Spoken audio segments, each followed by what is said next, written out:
harus menghadapi orang yang bohongnya massal. Persidangan kemarin yang mau saya luruskan di sini, aku juga mau menyampaikan juga kepada bapak-bapak yang ada di sampingnya Pak Su, harusnya juga lebih mengingatkan bahwa hari ini tuh sidang mediasi.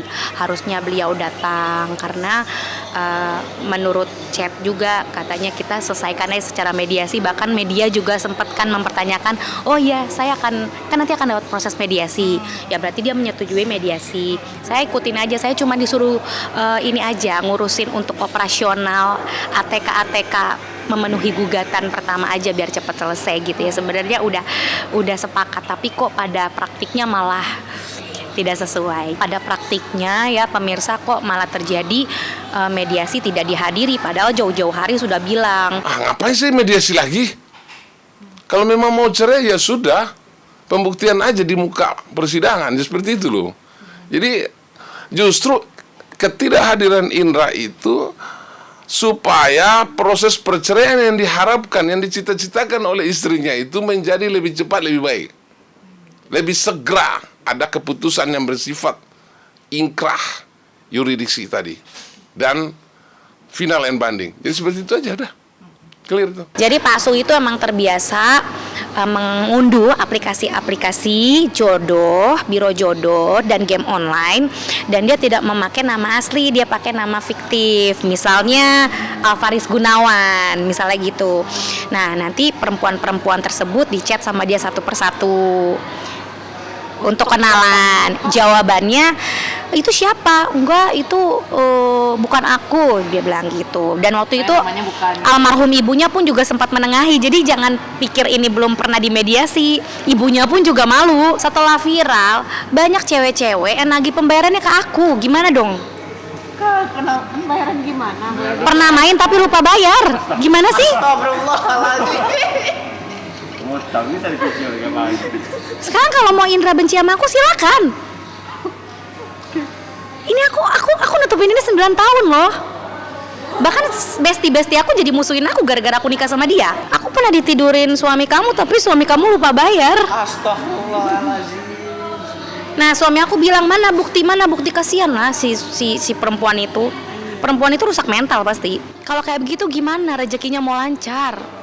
Terus buat apa pertahanin aku kalau kamu merasa aku tuh banyak nggak taunya? Dia udah mempunyai istri, ngapain searching di historinya Pijet Plus? Dan satu hal lagi, kembalikan mas kawin saya yang kamu jual, yang kamu gadai. Saya tidak ada emas berlian, ini semua kamu jual tanpa sepengetahuan saya. Kosong kan? Emas-emas saya semua di Mami. Sudah dari 2021 terjadi pembobolan berangkas. Jadi kalau Bapak Su itu pakai lawyer sekarang untuk menutupi kebusukannya itu, saya nggak pakai lawyer. Ngapain? Kita berdua sama-sama korban dari perselisihan rumah tangga. Tapi Pak Su, kamu jangan begitu. Kamu tuh udah tahu dia tuh suka nyuri di rumah. Bahkan uang Javier aja 500.000 dari TMII sebagai transport Cikita, dan Javier datang menonton Hot Wheels, itu diambil juga. Jadi maksud aku nih, ini rumah tangga macam apa? Jadi selama ini yang support dana itu adalah ibuku. Dan justru aku mau minta maaf sama beliau kalau beliau nonton. Maaf jika salah pilih laki nih. Gitu. Aku salah pilih. Padahal aku sayang sekali loh sama Indra. Ujung kaki sama ujung kepala tuh aku perhatiin. Kamu tahu kan perjuangan kita menikah itu seperti apa? Jadi jangan kayak begitulah gitu. Kalau emang mau cerai baik-baik. Kamu masih bisa lihat Javier dan sakit banget gitu loh. Udah saya bisa bertaruh ya. Nggak ada lelaki yang sekuat saya.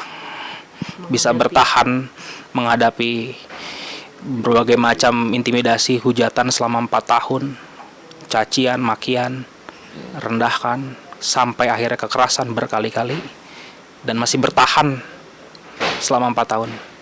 Nggak akan ada yang laki-laki yang bisa sekuat saya sih, saya jamin itu. Rata-rata laki-laki dibentak sedikit udah keluar rumah. Gitu loh. Saya udah kesekian kali. Mungkin limit.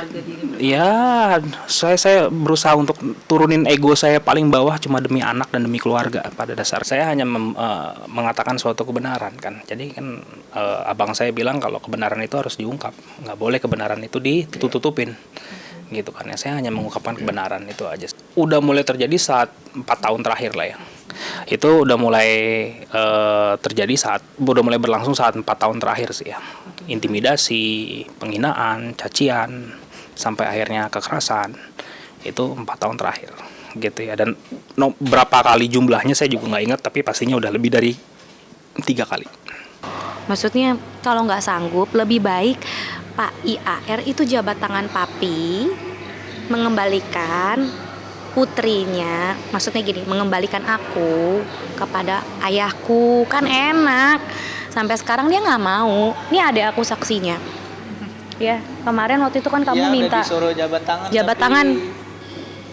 Kakak yang udah permintaan. Udah. Iya, kamu talak aku nih di depan Sampai gitu. aku yang turun tangan. Iya keluar. Puncaknya yang saya dipukul kan terakhir, yang kena pelipis itu udah puncak terakhir yang saya sampai berdarah, sampai saya visum besoknya karena iPad. Karena saya kasih anak saya iPad. Kalau untuk pembayaran KPR atau sekolah gitu, dia suka bilang gini, sayang ada duit nggak? Sayang, ya sayang ada duit nggak? Kamu bayar ini dulu sayang. Gimana kita mau marah? Sampai emosi kita tuh melambung tinggi seangkasa sehingga terjadilah yang dibilang isu KDRT. Dia tahu nggak penyebabnya apa? Kalau terjadi perselisihan, bisa nggak dia jawab? Bahwasan kenapa aku tarik handphonenya sampai terjadi perselisihan seolah isu KDRT? Tanya sama dia, reka adegan dulu dong. Nah, Terus alat buktinya apa? Aku kembalikan pada Bapak IAR. Kalau memang saya melakukan KDRT selama 4 tahun lamanya, kenapa Anda tidak visum dari dulu? iya benar itu. Visum di mana awal saya pernah menggebok kamu.